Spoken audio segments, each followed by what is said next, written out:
Sudah terlihat? Sudah, dokter. Terlihat, dokter.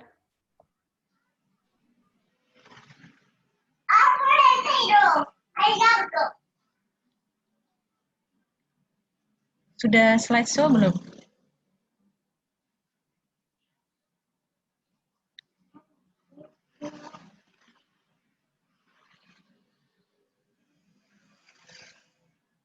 Sudah ya? Sudah, dokter. Oke. Sebelum kita mulai, kita berdoa dulu supaya yang kita dapat bisa bermanfaat.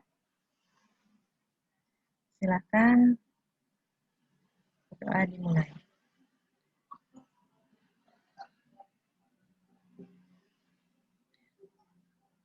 Oke, saya lanjutkan.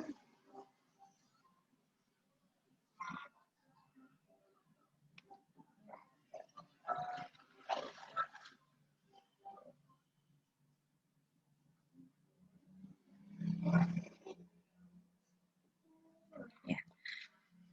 Jadi untuk KIA sendiri ya itu cukup banyak ya program yang ditangani. Kemudian untuk angka kematian ibu ya ini masih menjadi problem besar ya buat kita di Indonesia, termasuk di Jember sendiri ya masih angkanya lumayan tinggi. Nah, jadi diperkirakan dari 5 juta kelahiran tiap tahun ini ada 20.000 ibu yang meninggal karena komplikasi kehamilan maupun persalinan. Ya. Nah, kira-kira apa penyebabnya? Sebagian besar ya, ini kita sebut dengan trias klasik, di mana adanya perdarahan, kemudian eklamsi dan infeksi. Selain itu, ada juga penyebab tidak langsung, ya, antara lain adanya kurang energi kronis, anemia, dan ini sudah terjadi sejak kehamilan, bahkan sebelum itu ya, pada saat sebelum pra-kehamilan. Nah, selain itu, sebab tidak langsung lainnya adalah adanya 4 terlalu dan 3 terlambat ya. Yaitu terlalu muda, terlalu tua, terlalu sering, dan terlalu banyak. Terlalu muda ini berapa batas usianya?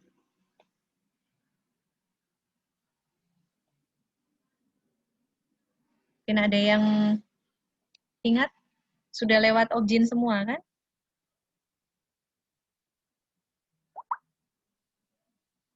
Ya. Kurang dari sama dengan 16 tahun, dokter. Oh, bukan. Ada lagi yang masih ingat? Kurang dari 20 tahun. Ya. Jadi belasan tahun itu masih untuk organ wanita ya itu masih beresiko. Gitu ya. Jadi yang aman itu ya setelah 20 lewat ya. Terlalu tua usia berapa? Lebih dari 35 tahun. 35 Ya, tahun. 5. Ini kaitannya dengan fisik ya, fisik ya. Kita nggak membicarakan psikisnya atau mentalnya ya, untuk fisik kesehatannya. Terlalu sering? Terlalu sering berarti berapa sering? Dari 2 tahun, dokter. Ya. Jaraknya itu memang sebaiknya minimal 2 tahun antar kehamilan ya. Terlalu banyaknya? Lebih dari 4. Iya. Jadi untuk memiliki anak multi ini ya, multi grande. Dan 3 terlambat ini satu dengan lain sebenarnya saling berkaitan ya.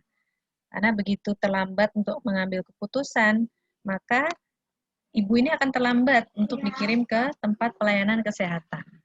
Dan juga akhirnya terlambat mendapat pelayanan kesehatan. Nah, apa penyebab awal ini ya? Nah, sering-sering karena biasanya menikahnya mungkin muda gitu ya, atau si posisi ibu ini tidak setara ya. Jadi akhirnya untuk pengambilan keputusan itu tidak bisa cepat. Ya. Bukan hanya menunggu suami, bahkan mungkin menunggu mertua, menunggu orang tua, ya. Biasanya kalau terlalu muda itu kan ekonominya masih ditopang gitu ya. Nah ini akhirnya menunggu keputusan ini dari yang membantu ekonominya, karena kan butuh biaya dan lain-lain, jadi tidak berani memutuskan sendiri ya untuk pergi ke layanan kesehatan. Dan itu juga banyak kita lihat ya di daerah Jember sini. Nah, upaya-upaya dari pemerintah sendiri sebenarnya juga tidak kurang-kurang gitu ya. Sudah mulai dari program-program tahun 2010 itu ada Making Pregnancy Safer, ya. Kemudian dilanjut ada program Millennium Development Goal atau MDGs, ya. Dan ini harapannya sudah tercapai 2015, tapi saya rasa masih banyak PR-nya, ya. Kemudian juga adanya SDGs ya lanjutannya. Nah, untuk MPS sendiri ada 3 strategi pesan kunci yang dibawa, yaitu bahwa tiap persalinan ini harus ditolong oleh tenaga kesehatan yang terlatih. Kemudian adanya komplikasi obstetri dan neonatal ini mesti mendapatkan layanan yang adekuat, dan tiap wanita usia subur mesti mempunyai akses ya, terhadap upaya pencegahan kehamilan yang tidak diinginkan dan juga penanganan komplikasi keguguran. Kemudian walaupun program ini dari pemerintah pusat ya, tapi tetap pelaksanaannya menyesuaikan dengan kondisi masing-masing wilayah. Dan harapannya ya juga ini program KIA ini menjadi tulang punggung ya, menjadi mutunya harus meningkat dan diprioritaskan. Nah, untuk yang MDGs ini ada yang terkait dengan kesehatan ya, seperti menurunkan kematian balita, meningkatkan kesehatan ibu, memerangi HIV/AIDS. Ini kan terkait tidak langsung ya untuk penyakit menular seksual, dan juga ini terkait tidak langsung juga mempromosikan kesetaraan gender dan pemberdayaan perempuan. Nah, kemudian untuk SDGs ya, SDGs ini lebih sedikit ya yang terkait kesehatan, seperti ini apa, air bersih, sanitasi, ya, kesetaraan gender ya ini secara tidak langsung juga, perbaikan nutrisi. Nah, untuk prinsip dari pengelolaan program KIA sendiri ada beberapa hal pokok, kegiatan pokoknya ya. Yang pertama adalah peningkatan dari pelayanan antenatal di semua fasilitas, kemudian peningkatan pertolongan persalinan, dan peningkatan deteksi dini risti atau komplikasi kebidanan, peningkatan penanganan komplikasi kebidanan secara adekuat, dan peningkatan pelayanan neonatal dan ibu nifas. Nah, masing-masing ini akan saya jelaskan ya. Yang pertama ini pelayanan antenatal. Nah, apa saja yang dilayani di puskesmas itu semua sama, standarnya minimal 5T. Tapi kalau puskesmas itu diperlukan dan mampu ya, itu boleh lebih dari 5T. Adik-adik tahu sampai berapa T ya di puskesmas yang mampu ya? Mungkin pernah mendengar?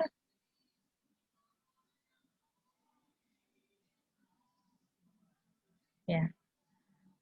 Nanti dicari ya, ini bisa sampai belasan gitu ya, tambahan dari 5T ini.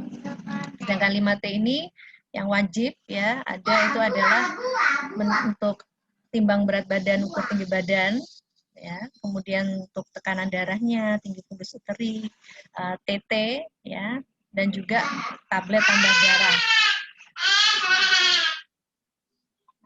Juga ada suatu ketetapan bahwa minimal untuk kunjungan ke vaskes itu adalah 4 kali selama kehamilan.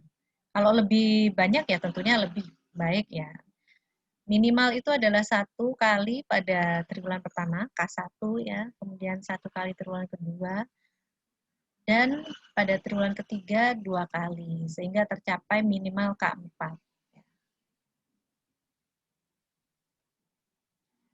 Nah, untuk yang kegiatan berikutnya adalah pertolongan persalinan. Di KIA ini ada beberapa jenis SDM ya yang bisa memberikan pertolongan persalinan, seperti dokter spesialis, dokter umum, bidan, maupun perawat maternitas ya, yang membantu. Juga ada beberapa penolong itu yang mungkin berasal dari keluarganya sendiri ya, pada kasus-kasus tertentu di mana lokasinya ini termasuk remote island ya, atau sulit terjangkau. Prinsipnya untuk pertolongan persalinan ini harus memperhatikan adanya sterilitas ya, untuk pencegahan infeksi. Kemudian metodenya harus sesuai dengan standar layanan, merujuk kasus ya untuk yang memerlukan tingkat layanan lebih tinggi. Nah, berikutnya untuk deteksi dini ibu hamil beresiko.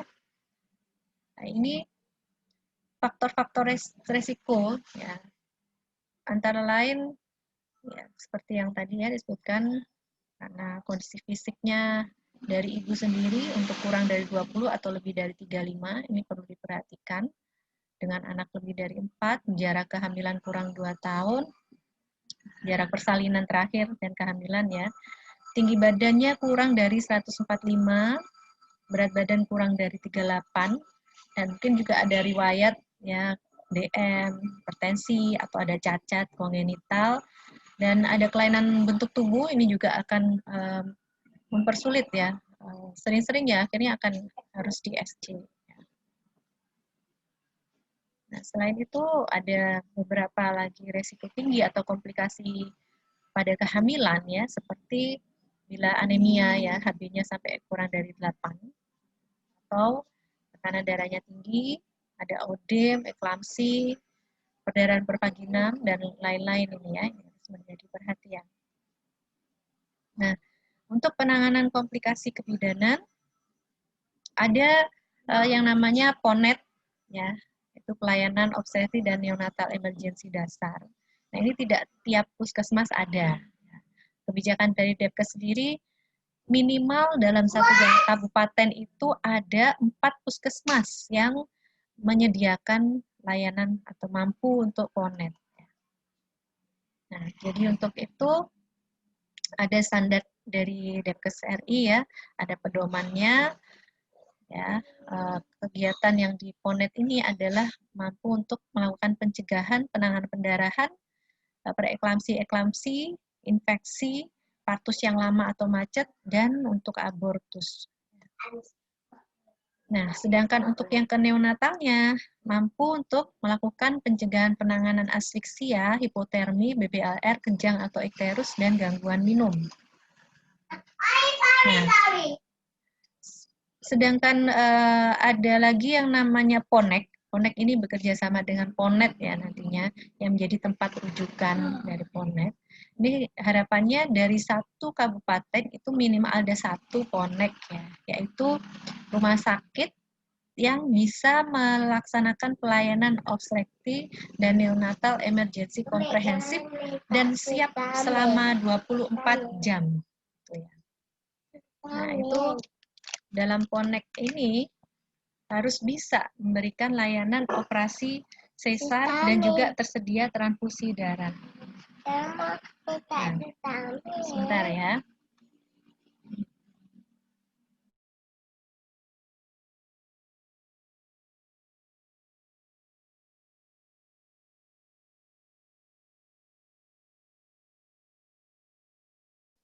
Nah, dalam PONET ini harapannya PONEK ya bisa mengurangi angka kematian ibu dan bayi baru lahir.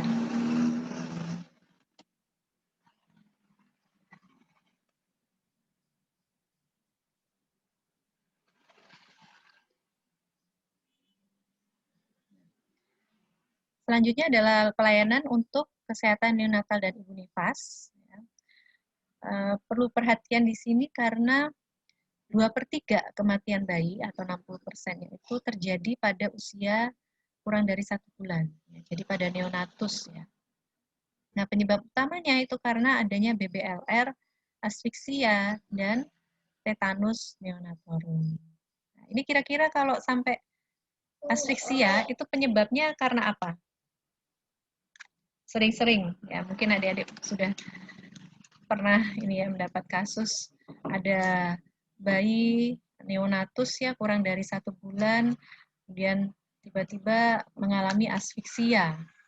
Sudah dibawa pulang gitu ya, terus asfiksia. Karena apa ini penyebabnya?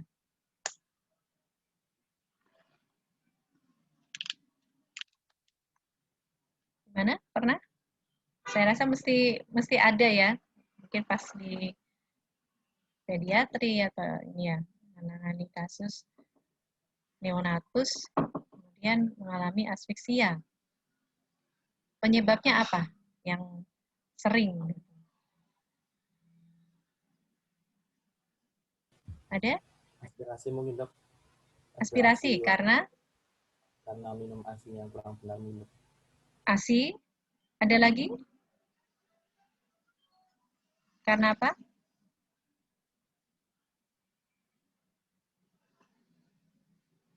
Kalau karena ASI mungkin jarang gitu ya.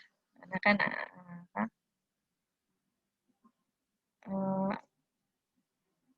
itu memang apa untuk memang asupannya gitu ya. Yang aspirasi mekanik. Ya, itu kadang, tapi itu kalau masih kondisi di rumah sakit ya.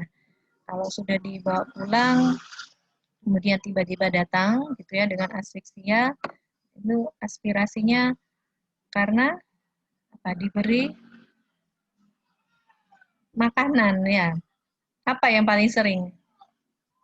Pisang mungkin, Dokter. Nah, itu ya. Padahal itu masih usia berapa hari, berapa minggu gitu ya. Tapi ya, itulah ya.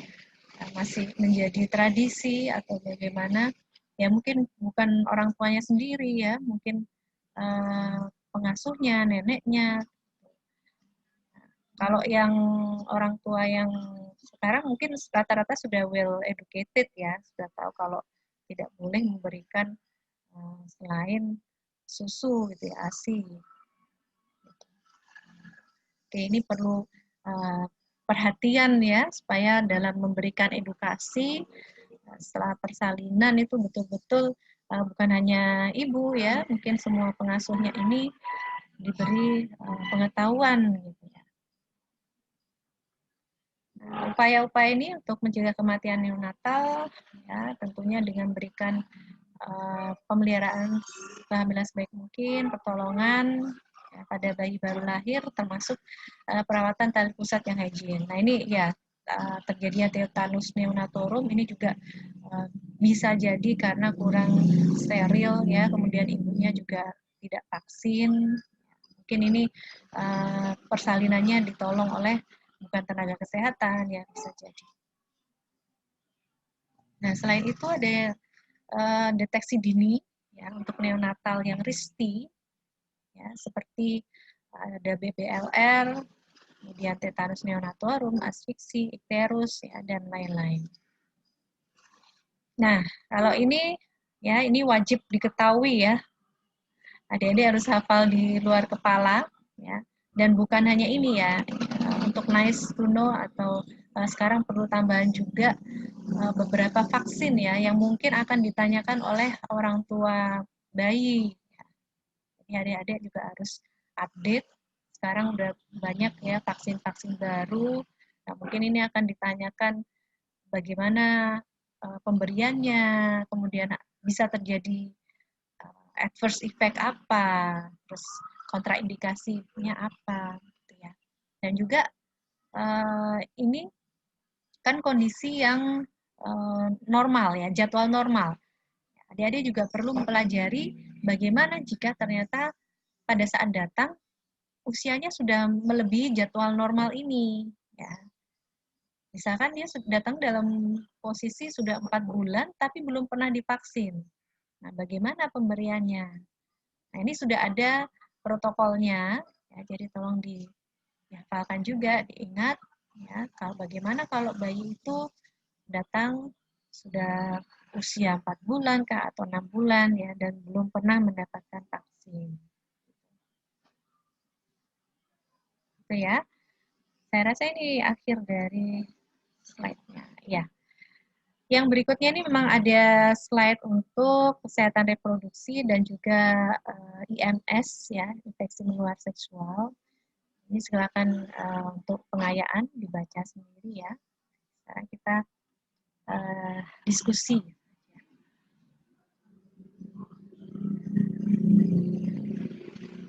Ya. Oke.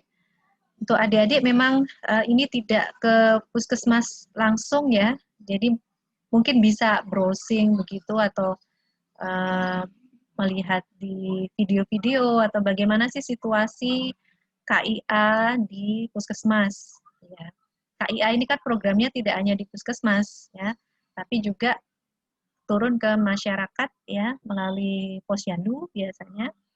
Ya, dan Posyandu itu pun juga tidak sendiri ya, pasti akan mengajak dari program lain, ya, misalkan dari Promkes atau dari klinik sanitasi dan lain-lain. Ya. Jadi untuk mengejar ketertinggalan ya, karena tidak bisa hadir langsung di puskesmas, tolong melihat bagaimana sih program KIA itu, mungkin ada yang mengupload video-video gitu ya, bagaimana sih situasi Posyandu itu. Ya. Untuk KIA sendiri ada yang ingin ditanyakan? Ini buka.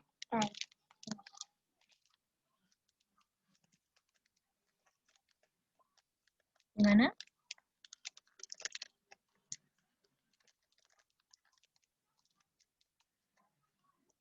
Kira-kira kalau menurut adik-adik, apa sih yang menjadi problem utama gitu? Kenapa kok sulit itu mengatasi untuk menurunkan angka kematian ibu dan bayi?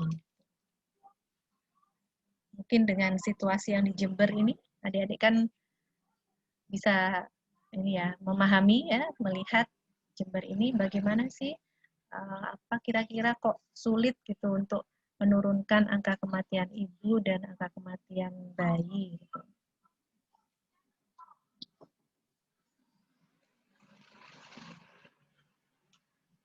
Mungkin dari nikahnya terlalu dah dokter, dan pelayanan ANC-nya juga ibu hamil itu biasanya setahu saya itu jarang melakukan pelayanan ANC secara dokter.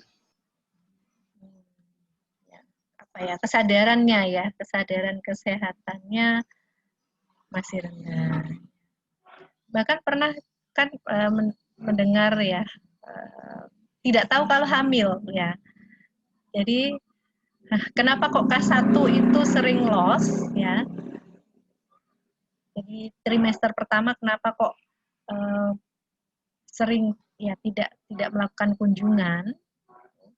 Ya karena kurang aware dengan kesehatannya ya, jadi terlambat haid gitu ya biasa saja gitu ya. Dan setelah kelihatan perutnya membesar, nah baru periksa, baru tahu kalau hamil. Nah, itu kan ya perlu banyak edukasi gitu ya. Padahal kalau untuk well educated person ya, dia bahkan sebelum hamil itu sudah mempersiapkan ya dengan asupan nutrisi yang cukup gitu pada saat akan mempersiapkan kehamilan. Nah ini sudah hamil sekian bulan, asupannya mungkin akan kurang gitu ya karena nggak tahu gitu kalau sedang hamil, dan mungkin kerjanya juga bekerja biasa. Jadi ada lagi, tidak ada salah, tidak ada benar di sini ya, silakan menyampaikan.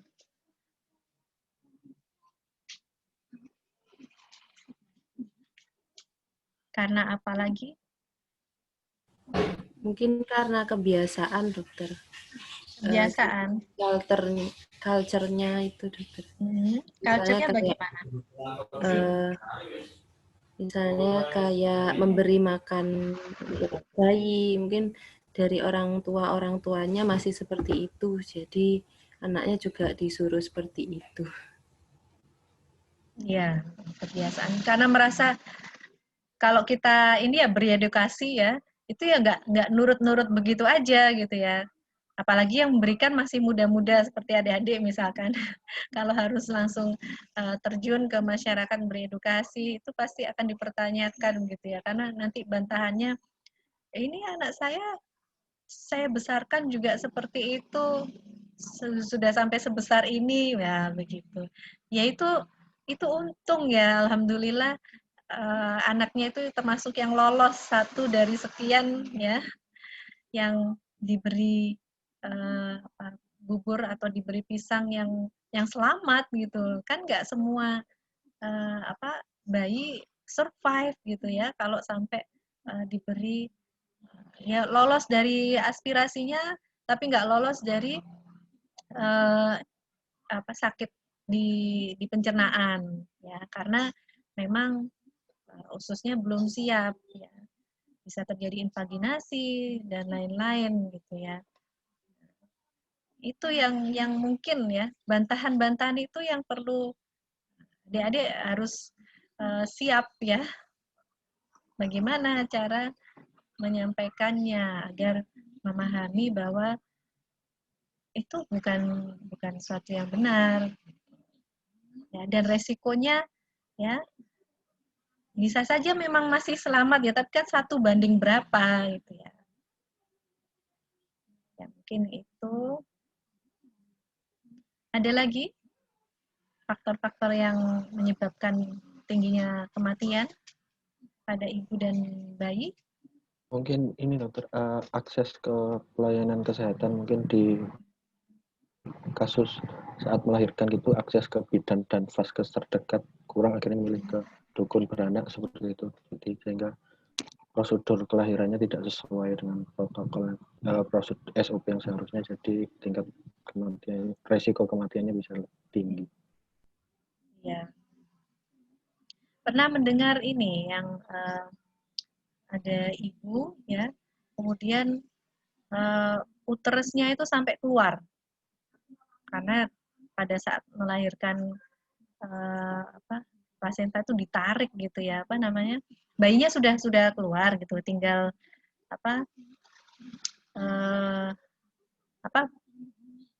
istilahnya mengeluarkan ini loh ari-arinya ya. Nah itu harusnya kan ditunggu aja ya. Nah ini entah kenapa nggak sabar atau apa, ditarik dan itu keluar uterusnya. Gitu.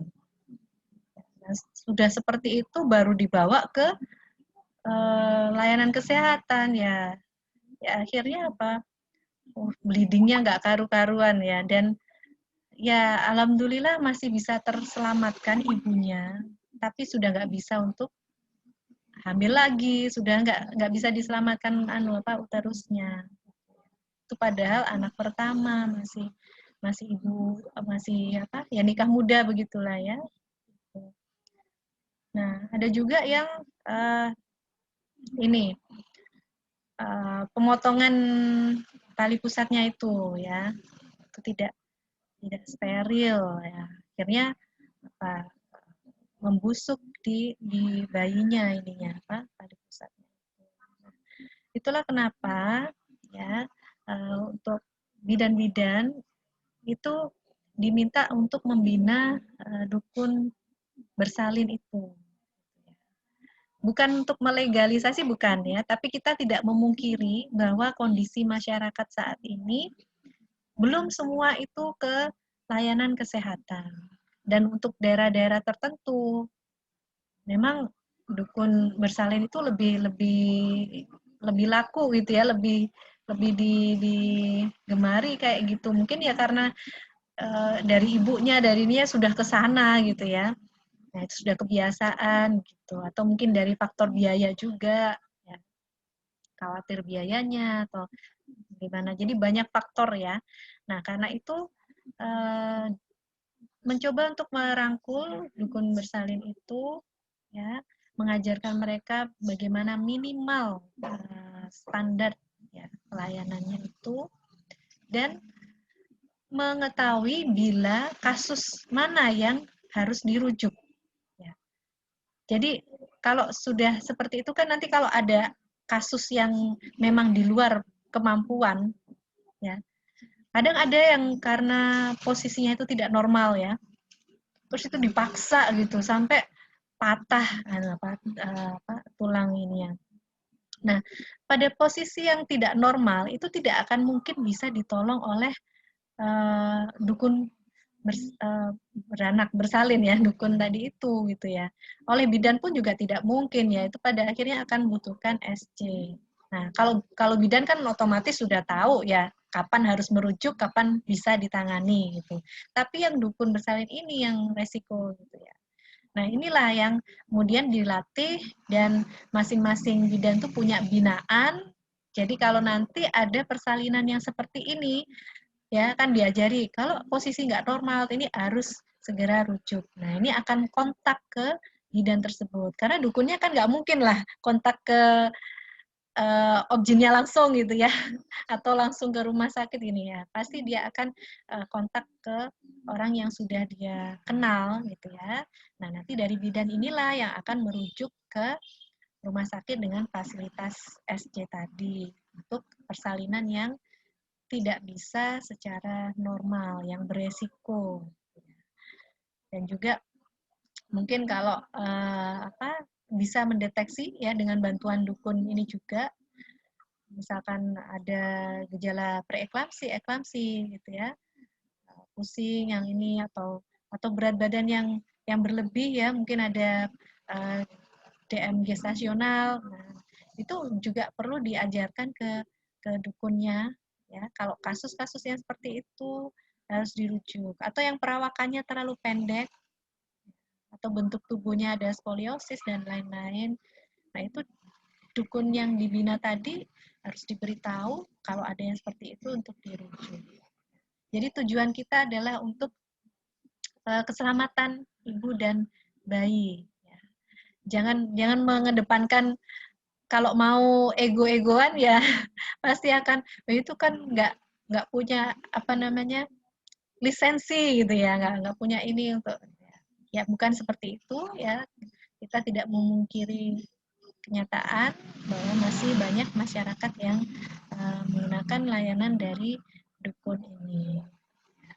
Ya sama lah seperti pijat tradisional, itu kan di puskesmas juga sudah mulai ada pembinaan gitu ya. Ya harapannya itu bukan masalah ego-egoan ya, siapa yang lisensi atau tidak, bukan begitu. Tapi harapannya jangan sampai praktek-praktek yang seperti itu mencelakakan ke masyarakat. Karena ya kelihatannya cuma pijat begitu saja ya, tapi ada juga kasus-kasus yang gara-gara itu ya akhirnya mengakibatkan mengancam nyawa. Ya. Seperti misalkan ada kelainan tulang punggung, nah itu dicoba dipaksa dibenerin, nah akhirnya malah mengakibatkan kelumpuhan bahkan nyawanya terancam. Atau memijat perut ya, perut itu kan banyak organ yang sensitif ya di situ.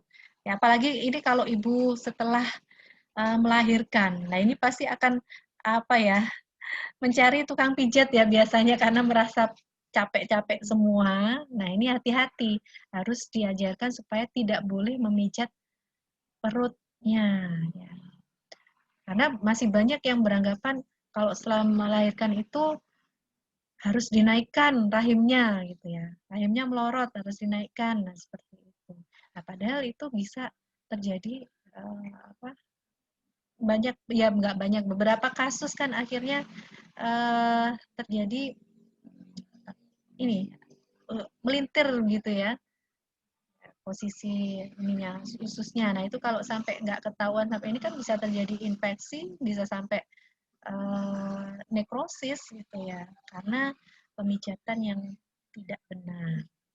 Nah itulah perlunya ada pembinaan juga.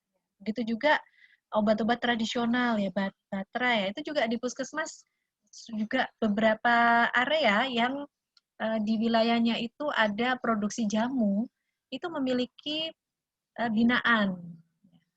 Jadi mereka melihat secara langsung proses produksinya bagaimana, hygiene sanitasi ini ya. Jangan sampai kan menggunakan air mentah misalkan ya, atau proses pencuciannya juga tidak betul. Nah, makanya untuk yang seperti itu bukan dimusuhi ya, tapi harus dibina, harus toh itu juga merupakan kearifan lokal. Ya.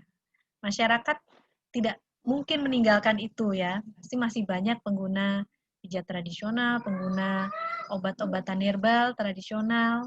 Itu perlu adanya suatu pembinaan ya supaya ya murni gitu ya, karena khawatirnya kan ada juga yang kelihatannya berkhasiat gitu ya, padahal kalau obat-obatan herbal tuh harusnya efeknya itu tidak langsung ya, perlu konsumsi beberapa lama gitu ya. Nah, kalau sampai ada efeknya langsung, itu kita harus berhati-hati ya. Jangan-jangan ini ada campuran kimiawinya gitu. Karena yang berefek langsung itu kan yang betul-betul obat kimiawi, obat sintesis gitu ya. Kalau untuk yang herbal itu kan dia tidak satuan ini ya, dia masih campuran gitu. Jadi pasti perlu beberapa kali konsumsi untuk memberikan efek, dan lebih aman daripada obat kimiawi ya penggunaannya, karena yaitu dosisnya kan berbeda. Ya, jadi itu ya mungkin ya untuk KIA, kira-kira gambaran program-programnya seperti itu. Ya, ini menjadi salah satu tulang punggung ya untuk Puskesmas KIA ini, karena memang kebanyakan ya ibu bersalin, kemudian kalau anaknya sakit, bayinya sakit, itu tidak ke rumah sakit ya, memang akan adik-adik menemuinya, apalagi dengan BPJS ini ya, pasti kasus di rumah sakit sangat berkurang ya untuk yang normal gitu. Nah, menemuinya ya di Paskes 1 ini, yang bisa ditangani Paskes 1 akan ditangani Paskes 1. Ya. Baik itu apa, sekarang kan sudah ada rawat inap ya, sudah banyak yang rawat inap itu, jadi persalinan juga yang normal akan banyak di Puskesmas.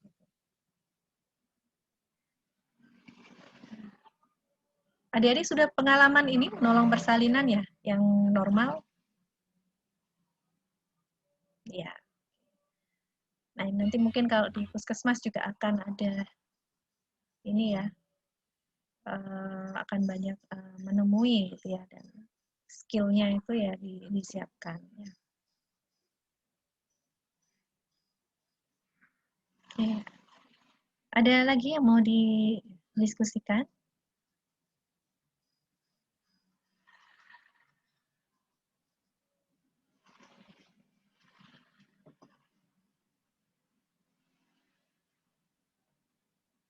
Mumpung ketemu ini di sini. Nanti setelah itu tugas-tugas lagi ya.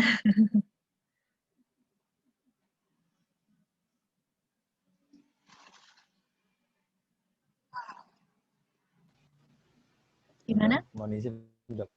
Sebenarnya saya ingin bertanya tapi tentang yang lain, Dok. Terkait tentang kesehatan reproduksi, Dok.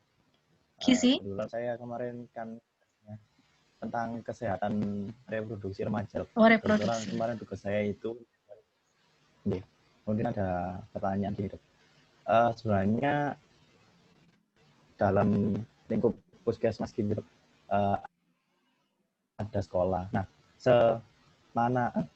batasan mana puskesmas itu dapat intervensi kesehatan dari sekolah itu, Dok?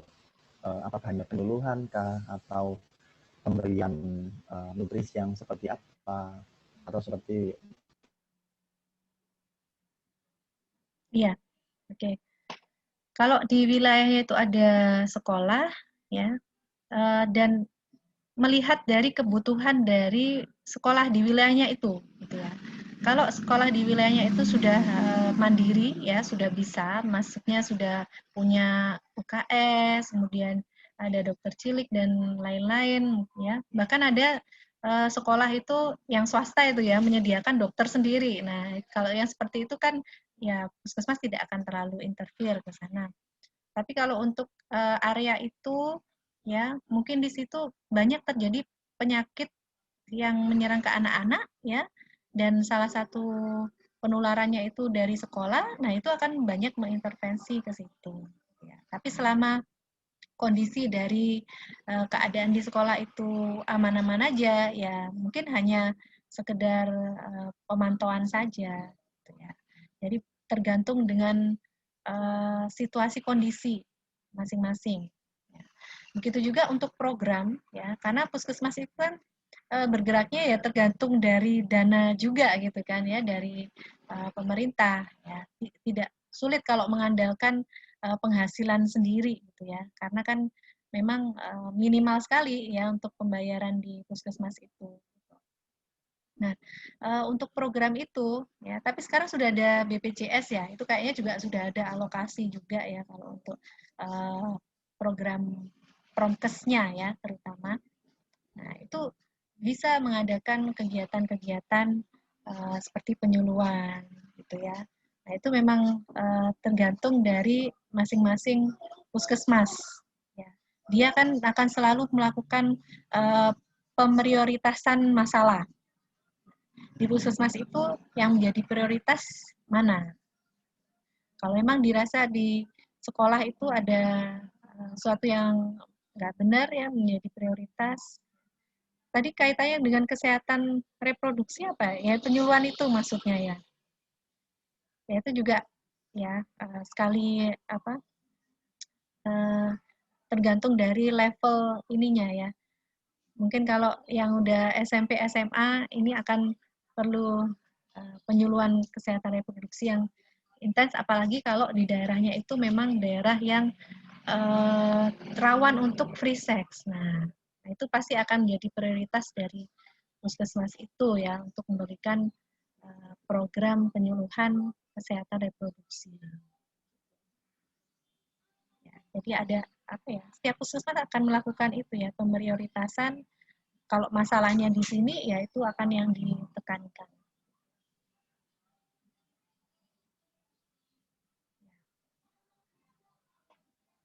Oke, mungkin ada lagi yang lain? Permisi dokter, mau izin bertanya. Ya. Iya. Sekarang kan lagi ini dokter ya, waktu lagi COVID ya dokter ya, untuk pelayanan kesehatan seperti ANC, kemudian pemeriksaan pada bayinya itu sekarang sebenarnya untuk protokolnya itu bagaimana gitu dok? Sama kalau misalnya kan kalau ada pasien misalnya harusnya datang ke puskesmas untuk kelahiran, apakah di puskesmas itu sekarang tetap masih melakukan pelayanan bersalin itu dokter? Terima kasih dok. Iya. Memang dengan adanya kondisi COVID ini banyak program yang berubah. Gitu ya. Posyandu masih di off ya, tidak dilaksanakan. Nah, bagaimana kalau ada program ini, misal pembagian vitamin A, ya akhirnya memberdayakan para kader, ya kader ini nanti diminta menyebarkan di jadwal gitu ya, hari ini datang ke 5 rumah, besoknya datang ke 5 rumah. Ya karena memang situasinya seperti ini. Nah, pada saat datang itu, ya sekalian melakukan penyuluhan, ya, evaluasi, penyuluhan singkat gitu ya, dengan tetap protokol kesehatannya. Nah, untuk saat seperti ini memang akhirnya hanya layanan-layanan yang emergency ya, atau yang memang perlu itu yang biasanya masih dilakukan. Sementara kalau untuk check up ini gitu ya, itu sudah mulai nggak ini ya. Kayak misalkan penyakit yang kronis aja itu kan hanya untuk pengambilan obat saja. Tidak untuk supaya menghindari berkerumun ya, menghindari mereka berada di vaskes itu yang kemungkinan akan berinteraksi dengan banyak orang yang mengalami sakit ya, padahal mereka kondisinya rentan, rawan. Beberapa ada yang ibu-ibu hamil ini akhirnya beralih ke bidan praktek swasta BPS. Nah, bidang praktek swasta sendiri kan juga ada yang bekerja sama dengan BPJS, ya. Jadi datangnya akhirnya bukan ke puskesmasnya, tapi ke rumahnya bidannya. Gitu. Nah, itu kan bisa di schedule, ya, jam berapa. Dan di situ juga sama protokol kesehatannya, ya. Mereka pada saat datang itu hanya boleh satu pendamping keluarga, ya, keluarganya tidak boleh ikut masuk begitu. Artinya bisa ditata, ya, kalau intinya pada saat kondisi seperti ini kan menghindari adanya berkerumun gitu kan. Nah, kalau di rumah praktek swasta tadi kan dia tidak akan bertemu dengan orang dengan sakit yang lain, ya. Ya pasti ketemunya sama-sama pasien hamil juga gitu ya. Jadi tidak mengurangi risiko lah. Dan jamnya pun bisa janjian ya. Jam sekian sampai jam sekian siapa bergilir begitu. Itu banyak yang akhirnya ramenya sekarang di situ ya. Di puskesmas betul-betul sepi ya. Ya sepinya karena memang bukan nggak ada yang sakit lagi ya. Tapi orang-orang pada menahan diri tidak datang ke puskesmas kalau tidak perlu. Ya. Dan program-program ya seperti itu ya akhirnya dengan memanfaatkan jaringan kader-kader ya dan juga menggunakan WA group ya. Selama ini kan sudah ada kayak paguyuban gitu yang bisa dimanfaatkan.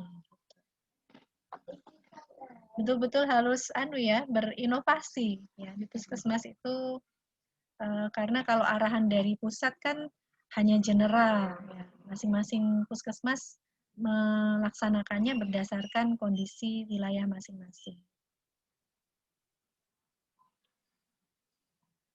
Ya, pertanyaan yang bagus itu ya, penasaran gitu ya gimana kondisi yang sekarang ya.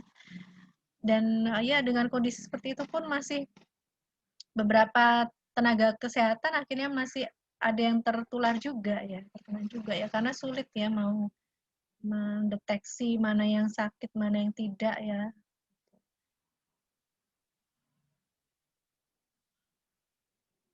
Ya ada lagi deh.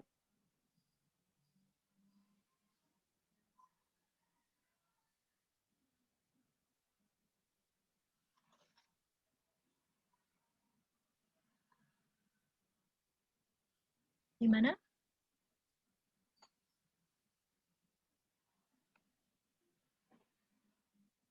Kondisi COVID memang ya kalau di rumah sakit mungkin akan lebih jelas ya posisinya mana yang sakit mana yang enggak, tapi puskesmas itu akan kesulitan ya karena yang datang ke sana kan kadang itu gejalanya hanya demam, nafsu makan turun itu ya pada saat fase awalnya COVID ya.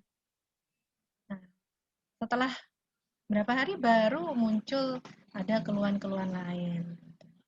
Nah, makanya itu adik-adik juga kalau nanti ya kalau berhubungan dengan pasien itu, baik itu nanti di praktek pribadi ya ataupun di IGD kah atau ini ya waktu internship gitu, itu harus tetap universal precaution-nya lengkap ya. Karena ya itu tadi fase awal datangnya cuman keluhan demam dan berkurang nafsu makan, malaise gitu ya, badannya lemas gitu saja, tidak ada spesifiknya.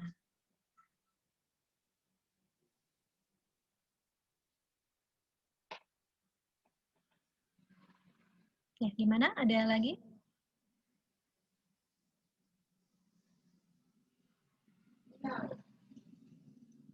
Ya. Ya, kalau tidak ada, bisa saya akhiri dulu ya untuk teman hari ini. Selamat mengikuti kegiatan yang lainnya ya.